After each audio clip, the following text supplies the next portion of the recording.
আজকে আবু সাঈদের মামলার যে চার্জ হিয়ারিং চলছে তার দ্বিতীয় দিন।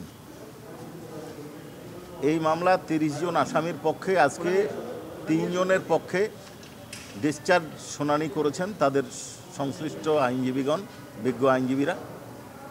একজন পিটিশন না দিয়ে শুনানি করেছেন আমিনুল গনি টিটু সাহেব, আর দুইজন উনি করেছেন। আমিনুল গনি টিটু সাহেব হচ্ছেন এই রংপুর বিশ্ববিদ্যালয়ের তৎকালীন প্রক্টর শরীফুল ইসলাম সাহেবের পক্ষে আর্গুমেন্ট করেছেন, অর্থাৎ ডিসচার্জ চেয়েছেন।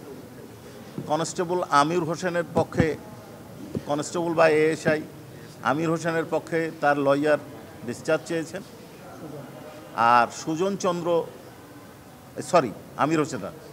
চন্দ্র রায়ের পক্ষে তার লয়ার ডিসচার্জ চেয়েছেন। আর ইমরান চৌধুরী আকাশ, ছাত্রলীগ নেতা, তার পক্ষে ডিসচার্জ চাওয়া হয়েছে।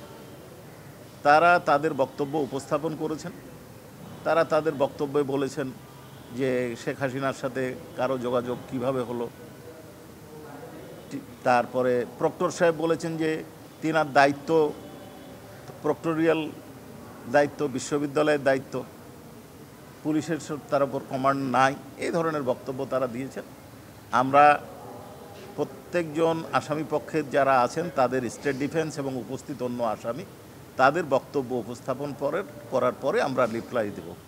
আমরা আগেও বলেছি, এখনও বলছি যে আমরা আমাদের তদন্তকারী কর্মকর্তা থরো ইনভেস্টিগেশন করেছেন। ইনভেস্টিগেশন করার পর রিপোর্ট দাখিল করেছেন। সেই ইনভেস্টিগেশনের রিপোর্টের উপর ভিত্তি করে আমরা ফর্মাল চার্জ দাখিল করেছি। আমাদের ভিডিও ফুটেজ আছে, সিসি ক্যামেরা আছে, সিডিআর আছে, আমাদের কাছে যথেষ্ট ডকুমেন্ট আছে এবং চার্জ গঠন না হওয়ার মতো কোনো উপাদান আছে বলে আমরা মনে করি না। অবশ্যই চার্জ হবে, এটা আমরা দৃঢ়তার সাথে বিশ্বাস করি। তারপরে এই সিদ্ধান্তটা সম্পূর্ণ ট্রাইব্যুনালের এখতিয়ার, শুনানির পরে ওনারা আদেশ দিন।